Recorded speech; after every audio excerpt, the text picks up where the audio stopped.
Welcome to our Peace Dividend interview series, inviting some of the nation's most respected thought leaders to offer an objective look at U.S. foreign policy. Today, we are honored to have the distinguished, world-recognized scholar and peace activist, Dan Kovalik.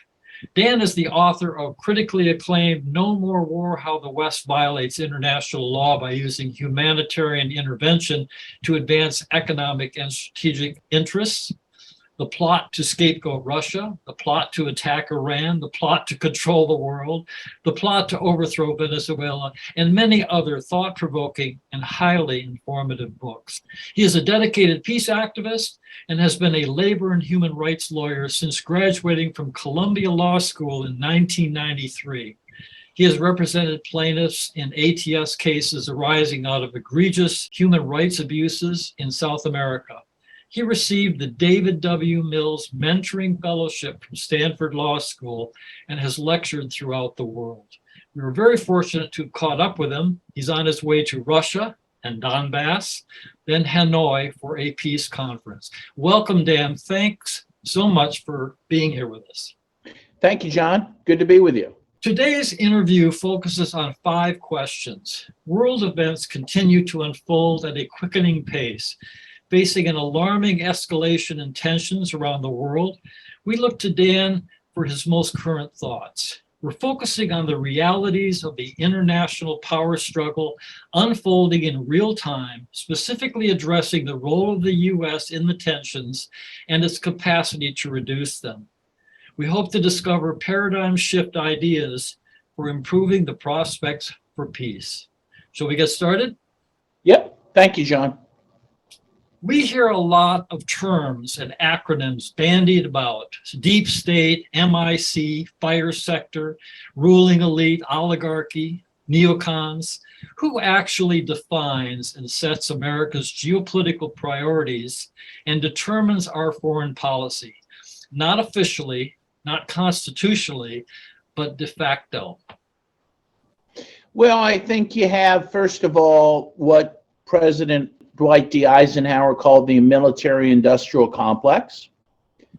So back in the 50s, even Eisenhower was recognizing that there was a growing bureaucracy in the Defense Department, intelligence agencies, and private defense industries that had more power over foreign policy than elected officials. And I think that that's more true today than ever. And I think behind them is, the ruling class, the owner class, in Marxist terms, the capitalist class, which is now a very few, billionaires and trillionaires who really control society, and so long and short of it is, we don't have a truly democratic country, especially when it comes to foreign policy. You have a very small group of elites who are determining what our foreign policy is. Here's the next question. We've had decades of international tensions. Recent developments have seen a sharp escalation in the potential for a major war. The U.S. apparently cannot be at peace. Threats against the homeland are allegedly increasing in number and severity. The trajectory of our relations with the rest of the world appears to be more confrontations, more enemies, more crises, more wars. Give me your take on this. Is the world really that full of aggressors, bad actors, ruthless opponents? Or is there something in our own policies and attitudes toward other countries which puts us at odds with them, thus making war inevitable and peace impossible? Yeah, you mentioned threats against the homeland. What threats against the homeland? There are none, right? The U.S. has existed as a nation since, depends when you count it, certainly 1789. We've had very few invasions. We don't get invaded. We're not going to be invaded now. Is China threatening to invade us? No. Is Russia threatening to invade us? There are no threats to us. Every war the U.S. fights is a war of choice. We don't fight defensive wars. So this is all about the U.S. picking fights that it decides to pick. And apparently, And Jimmy Carter pointed this out, except for a few years in our history, we've decided every single year to pick a fight with someone. So, yes, I think we are the most belligerent nation to ever exist. You know, Jimmy Carter said that, Martin Luther King said that, in not so many words, and it's still true today. So in line with that, our leaders relentlessly talk about our national interests and our national security, warning that both are under constant assault. Yet we spend more than the next 9 countries combined on our military. Why does such colossal spending never seem to be enough? Well, because there are defense contractors like Raytheon, Lockheed Martin, Boeing, and others that are making billions and billions of dollars, trillions of dollars on this. That's why, again, to be clear, there is no national security threat. There really never has been, except for these episodic situations. You know, and when they talk about our national security and national interest, it's never about national interest, meaning your interest or my interest. It's about the interest of a few people that are making all the money, and a lot of them are making money on war. So that's why we keep fighting wars. Even though if you look at the polls year after year, you know, most people in this country don't want to be at war. You know, most people in this country don't want to spend trillions of dollars on war when we have streets that need to be paved and bridges that need to be fixed and children that need to be educated and fed and diseases that need to be eradicated. You know, that's national interest. Fighting wars in Iraq and Afghanistan and Ukraine, that's not our national interest. It has nothing to do with national interest. It's evident that you and many individuals who follow you and support your work believe that America's direction in both the diplomatic sphere and in current conflict zones represents exercise of government power gone awry. Can you paint for us in broad strokes the specific changes in our national priorities and policies you view as necessary for the U.S. to peacefully coexist with other nations, at the same time keeping us safe from malicious attacks on our security and rightful place in the world community? Well, first of all, we need a truly democratic country. I mean, if we want to stop wars, we need a country where the government actually answers to the people and our true national interest. And what would that take? I mean, first of all, we need to get rid of the Electoral College, for starters, which is something that prevents one person, one vote as a practical matter. We need to get rid of the U.S. Senate as it is, you know, where a state like Montana has as many senators as California, which makes no sense. And we need to regulate, you know, go back to the pre-Citizens United decision by the Supreme Court, which invalidated much electoral regulation, you know, which prevented, at least limited, money from being poured into all these elections. And we need to go back to that. We need to take money and moneyed interest out of our electoral process and make this a truly democratic society. Now, those may seem like quixotic aims, but that's the big problem. We don't have a true democracy. We have an oligarchy, and the oligarchy that rules us is benefiting from war. That's what it comes down to. Now, you know, short of all that, you know, if we were able to successfully lobby the government we happen to have, I would say the U.S. needs to use diplomacy first, and war as a last resort, which, by the way, the UN Charter, which the U.S. helped draft and is a party to since 40, I guess, 5, I think, requires that. If you look at the UN Charter, it requires all Pacific means to be exhausted before you turn to military means. And even then, it's the Security Council that has the monopoly power and monopoly control over the use of military force. In general, the UN Charter which came on the heels of World War II, forbids the use of force and even the threat of the use of force, except as a purely defensive means against armed attack, which again rarely happens against the United States. And we need to go back to that, the essence of the UN Charter, and live up to that, to those requirements.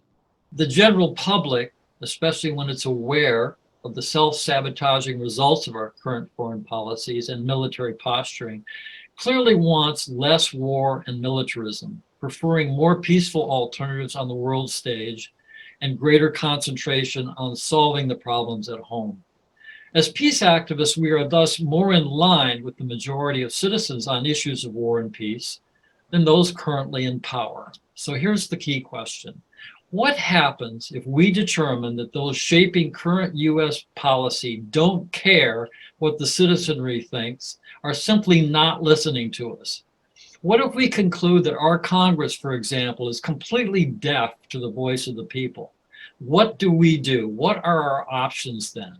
What are our next concrete steps as political activists in working toward a peaceful future?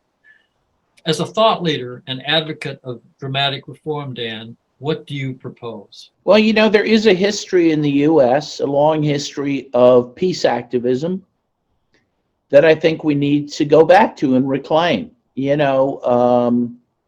I think most famously it was demonstrated during the Vietnam War period, where people took to the streets en masse and protested the wars, went to jail to protest the wars. It wasn't just in Vietnam. That happened in World War I as well. It happened during the wars on Central America in the 1980s. And even, most recently in 2002, 2003, it happened in huge numbers in the lead up to the war in Iraq. And we need to start building that type of peace movement again. And, stopping the system from working until Congress listens to us. We saw at least a glimmer of hope in this recently. You might recall a couple weeks ago, I think it was, AOC, Congresswoman AOC, as she's known, was at a talk, and someone stood up and said, "You're a sellout, and you're supporting war in Ukraine, and you're not representing us." And then about whatever it was, a week or two later, she and 29 other Congresspeople signed this letter to Joe Biden asking for negotiations with Ukraine. Now, they were bullied into withdrawing that letter in less than a day. But I do think that small protest by, I think it was one person, maybe a couple of people, at an AOC event, I think probably had a big impact on the squad, as they call it, right? These progressive Congress people who decided, we look pretty bad here. We better do something. And they put out this letter. Again, they were, mau-maued into withdrawing it. But I think what we see, is the power of protest, even by one individual, if properly applied against the right people, can make a difference. And, the reason they withdrew it in less than a day is that type of protest is not being sustained. It's got to be sustained on a daily basis, And if it is, I think it can make a difference. So that, that's where I see the hope. Not to be in any way dismissive of any of that, and this goes beyond the 5 questions I was going to ask you. The problem I have with that particular line of reasoning is that when November comes and people step into the voting booth, they have no option. It doesn't matter how much protest or how upset anybody is. They vote for candidate A or candidate B, they're going to get war. And actually the examples you listed are wonderful and inspiring, but it's also a dismal record of failure. And the Iraq war protests, to me, was a real wake-up call. That was 18 years ago. millions and millions of people across the globe, and we still went to war. To me, you need actionable options, and that's where I'm trying.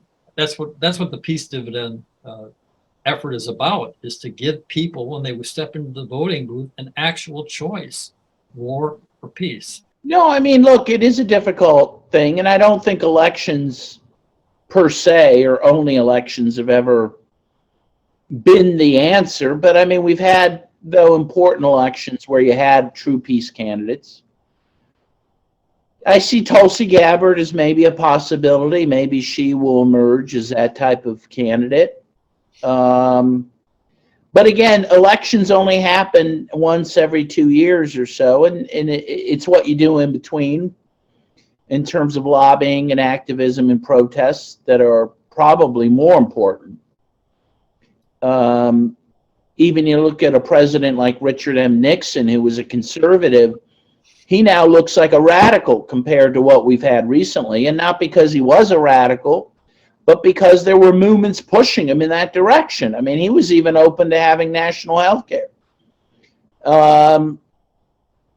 You have to have movements, and they have to be sustained. I think with the Iraq War, yes, there were record numbers of people in the streets, and we went to war anyway. But, you know, the problem was, I think, that the protests didn't continue. People did get discouraged and said, okay, we're now boots on the ground, let's go home. Well, that was a mistake.